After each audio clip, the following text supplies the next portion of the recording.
like a rare person that shows up in the seerah of the Prophet ﷺ, who, while her mention is not much, the consequences of what happened with her is actually huge to the dimension that we have today of our fiqh, of our jurisprudence. So the Prophet ﷺ, as we said, he wanted to marry Usama ibn Zayd radiyallahu ta'ala anhu wa an abihi to someone of a higher class. And this goes along the same lines of how the Prophet ﷺ tried to marry Zayd radiyallahu ta'ala anhu to people of a higher class so he could break through those barriers. So the wife of Usama is a woman by the name of Fatima bint Qays al-Qurashiyya al-Fihriyya. Fatima bint Qays al-Qurashiyya al-Fihriyya. And she's actually one of the earliest of the Muhajirin. She's one of the first of the Muhajirin. She, alongside her brother, Al-Dhahak ibn Qays. Al-Dhahak ibn Qays. Al-Dhahak was about 10 years younger than her, so she's actually the older one. Her and her brother embraced Islam in Mecca, and they're from Banu Fihr, so they're from a powerful tribe. And she married, at that time, she was married to her first husband, a man by the name of Abu Amr ibn Hafs ibn al-Mughira al-Makhzumi. Abu Amr ibn Hafs ibn al-Mughira al-Makhzumi. And this is the first cousin of Khalid ibn Walid radiyallahu ta'ala anhu. So Khalid ibn al-Walid ibn al-Mughira, he is Abu Amr ibn Hafs ibn al-Mughira. It's the same family. Banu Makhzum is the tribe that we were talking about in the story of Usama ibn Zayd radiyallahu ta'ala anhu, the tribe of Abu Jahl, which just shows you, again, the status, right, of these people. So she's someone who embraces Islam alongside her husband, alongside her brother, and one of those muhajirin that we don't have too much information on, but the description of her in the books of Sirah is كانت ذات جمال وعقل وكمال. That she was a woman with supreme beauty, with supreme intellect and completeness. Like she was the total package. A woman of elite status, a woman of elite beauty, a woman of elite intellect. So everyone would have wanted to be married to this woman, Fatima bint Qays, because of the tribe that she comes from as well. Her mother was also from Banu Kinana, Umayma bint Rabi'a. And she makes the hijrah to Al-Madinah. Now, she narrates the hadith. If you remember when we talked about Tamim ibn Aus al-Dari, Tamim al-Dari radiyallahu ta'ala anhu was the hadith of al-Jassasa, the hadith of the beast, the one who came from a faraway land to the Prophet ﷺ, and he told him the story of encountering that island, right, where he saw certain alamat, right, certain signs that the Prophet ﷺ had spoken about. This is her hadith. She narrates this hadith because she says that I was sitting in, and there's a visual here, I was sitting in the front row of the women when the Prophet ﷺ stood on the minbar, and he said, Tamim just came to me, and the Prophet ﷺ recounted what Tamim ibn Aus al-Dari had shared. So we get that hadith from her. It's a very long account, which is known as Hadith al-Jassasa. But we also get a lot from her divorce. Her divorce and her subsequent remarriage are full of some of the most consequential discussions that happen in Islam. So she says, "Talaqani zawji thalatha," that my husband divorced me 3 times. So she becomes sort of like the touch base of the touchstone of like how we deal with talaq and how we deal with iddah. It's one of the earliest cases of divorce that we have between the Sahaba, right, where you actually have some of these issues being litigated. So to give you context, she's not with her tribe in Banu Makhzum. She comes from a powerful family, but she's not with that powerful family right now, right? At the end of the day, these are refugees that are married to each other, that both come from powerful families, and the husband divorces the wife, and it gets to a point of irrevocable divorce, and he does not provide for her anything in terms of sakan or in terms of nafaqah, in terms of housing or maintenance. So the Prophet ﷺ, I guess that's the outrage, right, of the situation. The Prophet ﷺ, she says, "Amarani Rasulullah sallallahu alaihi wasallam an a'tadda fi bayti ibn Ummi Maktum al-a'ma." the Prophet ﷺ ordered me to observe my iddah in the house of Abdullah ibn Maktoum. Very interesting, by the way. Early refugee problems. Number one, what was she entitled to? She said that my husband had only given me 5 containers of barley and 5 containers of wheat, and that was it. And the Prophet ﷺ approved of that. So she didn't have any nafaqah, she didn't have any spending on her, she had no kids, and she had no house to stay in. Okay? Typically, the iddah is done in the house where it happens, right? You're supposed to stay together, and there's supposed to be a whole process that takes place here. She says that the Prophet ﷺ initially told me to do my iddah in the house of a woman by the name of Sharik. And then what ended up happening is the Prophet ﷺ said, "Inna bayta ummi sharikin baytun yakhshahu al-muhajirun, walakin i'taddi fi bayti ibn maktum, fa'asa an tulqi thiyabaki fala yaraki." So he says to her, radiyallahu ta'ala anha, sallallahu alayhi wa sallam, radiyallahu anha, he says, look, Sharik's home has a lot of foot traffic. This kind of shows you the early hijrah elements. There are a lot of men that are coming to her house constantly. So instead, we will allot for you a place where Abdullah ibn Maktoum lives. He's blind and he will not be able to see you, and you'll be secured, and you go ahead and you complete your iddah over there.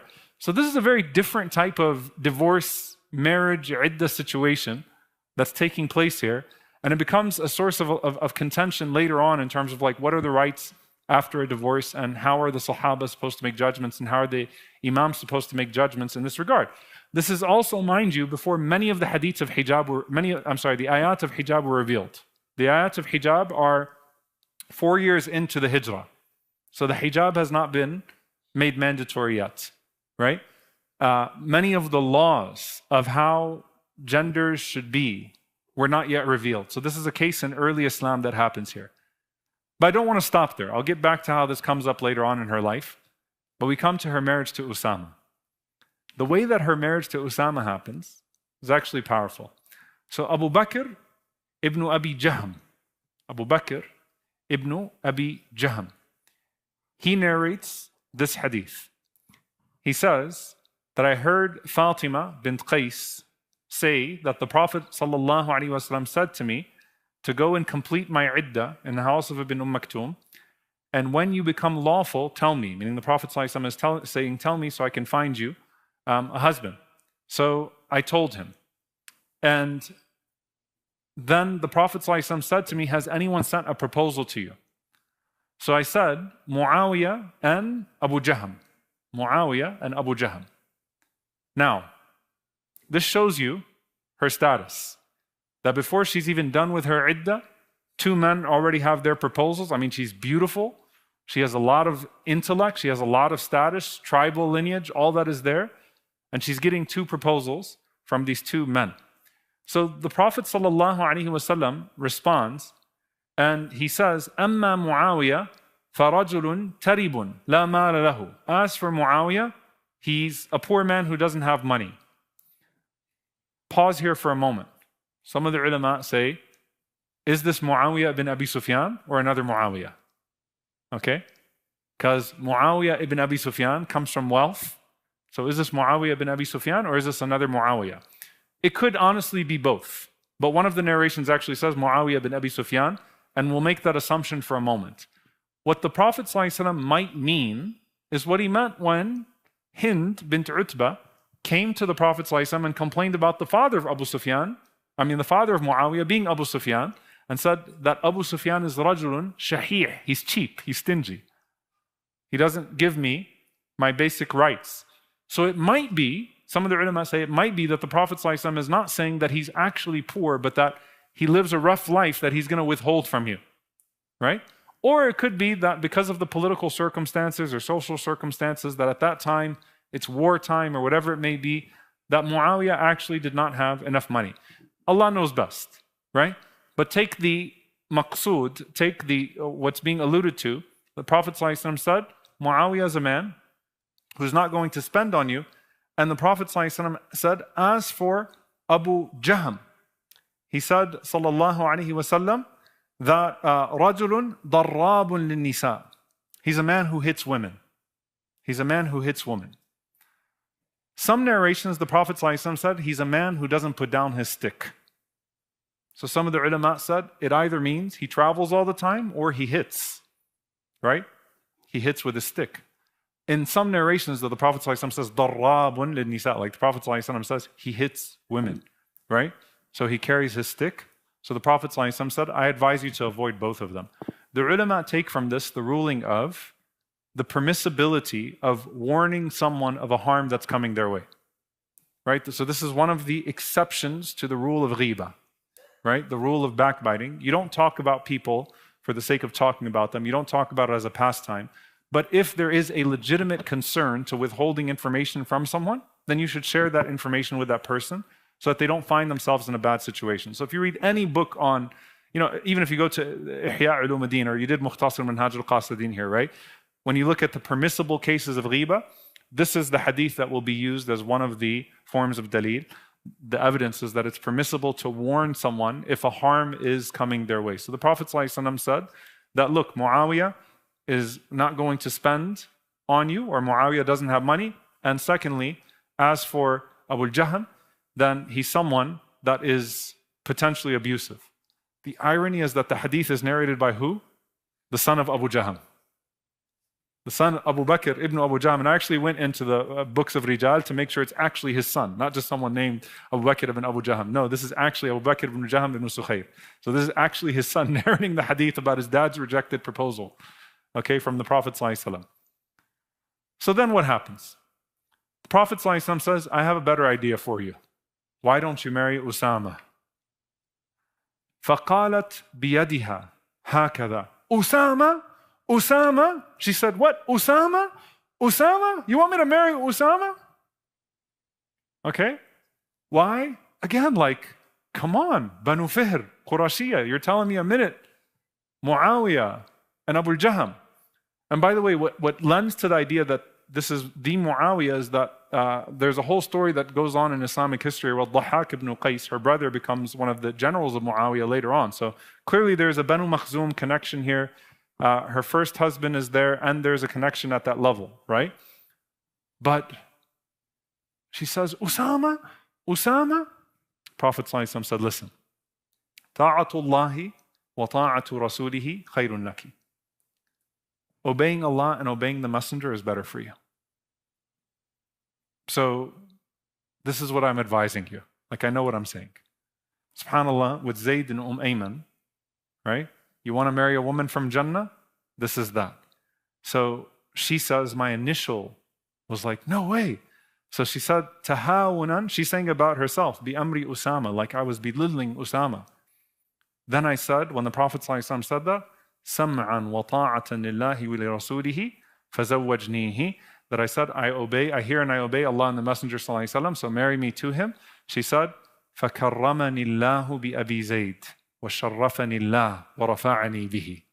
She said, so Allah honored me with Abu Zayd. Usama named his first son Zayd.